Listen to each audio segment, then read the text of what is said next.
The Lion, the Bear and the Fox. शेर, भालू और लोमड़ी। एक दिन एक शेर और भालू एक हिरण का शिकार कर उसे मार गिराया।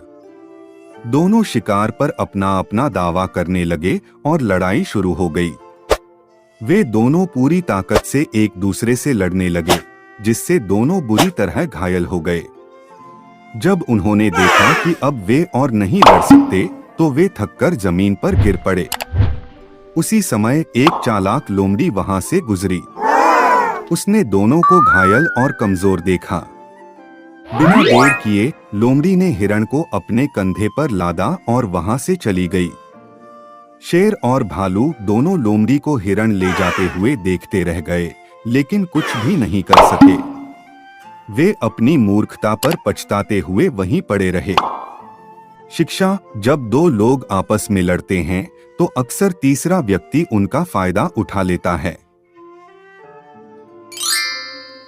The sun and the wind. सूरज और हवा। बहुत समय पहले की बात है। एक बार हवा और सूरज में इस बात पर बहस छिड़ गई कि दोनों में अधिक ताकतवर कौन है। हवा को अपनी तेज गति का बहुत अहंकार था। उसने सूरज से कहा, मैं अगर तेज गति से बहने लगूं तो तूफान बन जाती हूँ और बड़े बड़े पेड़ उखाड़ सकती हूँ। मैं तुमसे कहीं अधिक बलवान हूँ। सूरज ने हवा का कहना बड़े ही शांत तरीके से सुना और उससे कहा, तुम्हें इस तरह खुद पर घमंड नहीं करना चाहिए। यह सुनकर हवा बहुत चिढ़ गई और अपना और भी बखान करने लगी। दोनों में विवाद चल ही रहा था कि तभी उन्हें एक राहगीर जाता दिखाई दिया जिसने कोट पहन रखा था। उसे देखकर सूरज को एक युक्ति सूझी। उसने हवा से कहा, चलो मुकाबला करते हैं। हम में से जो इस आदमी से उसका कोट उतरवा देगा, वह दूसरे से ज्यादा शक्तिशाली होगा। हवा ने सूरज की बात मान ली और उसने पहले अपनी ताकत का प्रदर्शन करने का निर्णय लिया। उतनी देर के लिए उसने सूरज को बादलों की आड़ में छिप जाने को कहा। अब हवा धीरे धीरे बहने लगी, लेकिन इससे उस राहगीर पर कोई असर नहीं हुआ और उसने कोट नहीं उतारा। फिर हवा ने अपनी गति बढ़ाई और तेजी से बहने लगी। इससे उस आदमी को ठंड लगने लगी और उसने अपने कोट के बटन लगाकर उसे और कस लिया।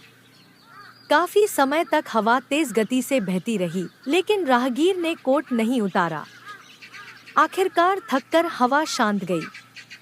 अब सूरज की बारी थी। वह बादलों से निकला और हल्की धूप चमकने लगी, जिससे राहगीर को ठंडक से राहत मिल गई। उसने बटन खोल दिए और कोट ढीला कर दिया। थोड़ी देर बाद सूरज तेजी से चमकने लगा और धूप बहुत तेज हो गई। अब आदमी को गर्मी लगने लगी, जिससे उसे कोट की गर्माहट की जरूरत ही नहीं रही। अंततः राहगीर ने अपना कोट उतार दिया। हवा ने यह देखा तो खुद पर बहुत लज्जित हुई और उसने सूरज से हार मान ली। इस कहानी से हमें ये सीख मिलती है कि कभी भी अहंकार नहीं करना चाहिए। चाहे आप में कितने भी गुण हों, लेकिन घमंड बहुत बुरी चीज है और घमंडी का सिर कभी न कभी नीचे होता ही है।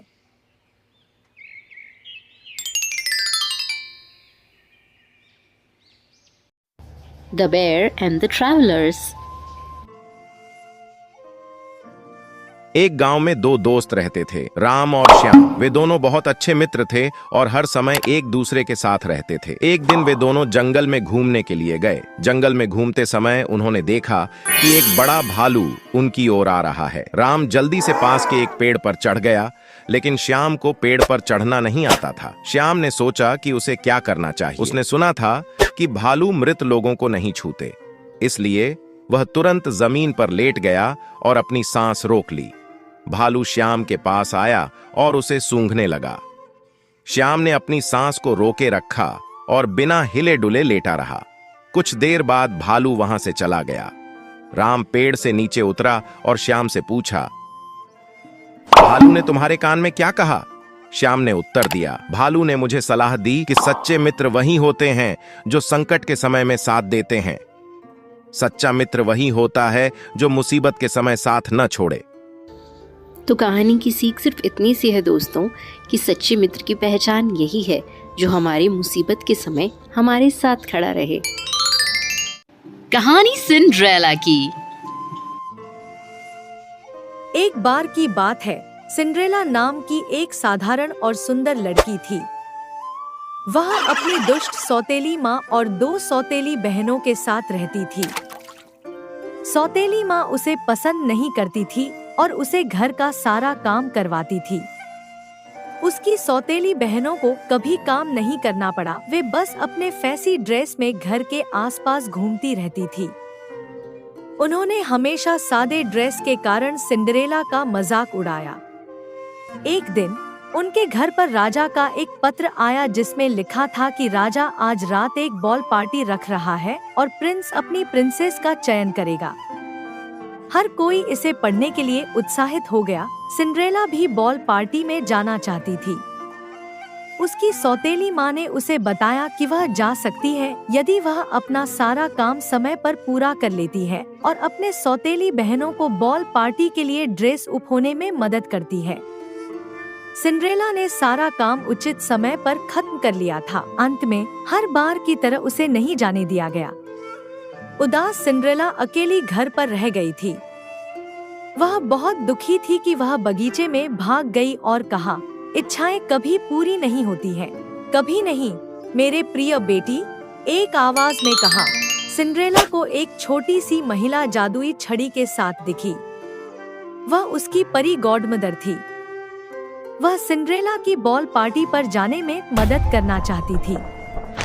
अपने हाथ की एक लहर के साथ उन्होंने सिंड्रेला को एक राजकुमारी की तरह सजा दिया।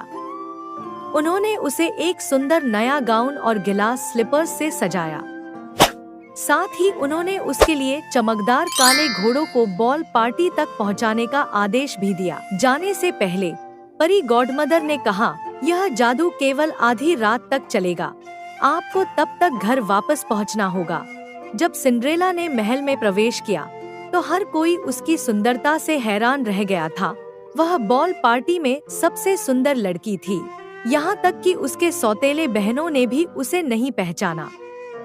राजकुमार ने भी उसे देखा और उसके प्यार में पड़ गया। अन्य सभी लड़कियों को उससे बहुत जलन हो रही थी क्योंकि राजकुमार पूरी रात उसके साथ नृत्य करता रहा। सिंड्रेला को इतना मजा आया कि वह लगभग भूल ही गई थी कि परी माँ ने उसे अपने जादू के बारे में क्या बताया था। हालांकि जब उसने समय देखा तो वह जल्दी से महल छोड़कर भाग गई। जल्दी में सिंड्रेला का एक गिलास स्लीपर महल की सीढ़ियों में छूट गया था। राजकुमार उसके साथ प्यार में पड़ गया था और यह पता लगाना चाहता था कि वह कौन थी। वह उससे शादी करना चाहता था। अगले दिन उसने अपनी सारी सेना को हर घर में जाने के लिए कहा और उस लड़की को खोजने का आदेश दिया जिसका भी पैर गिलास स्लीपर में फिट बैठता है। हमें उनको खोज निकालना है।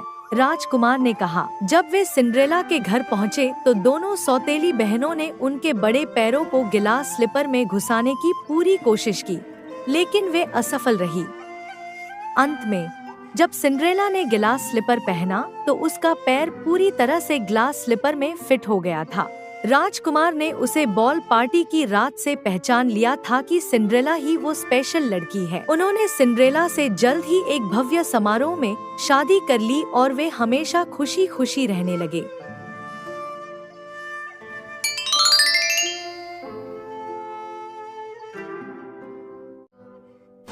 Hey kids, if you like the video, don't forget to like, share and subscribe.